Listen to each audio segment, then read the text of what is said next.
Ito po yung sublimation machine po namin dito sa Bohol. Bali, nag-run po ito ng 7 days na may total meters na 210. Ito po yung printer head. Hindi pa po siya napapalitan. Capping. Head clean.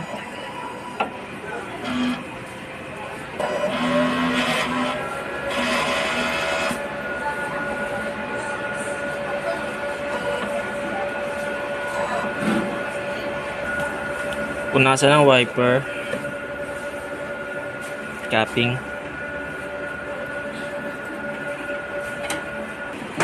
Nozzle check.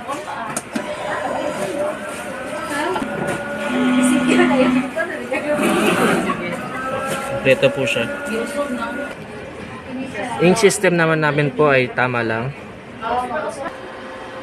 Waste tank. Nilinis po ito ngayon. ADR. Andito naman po yung aming unused ink.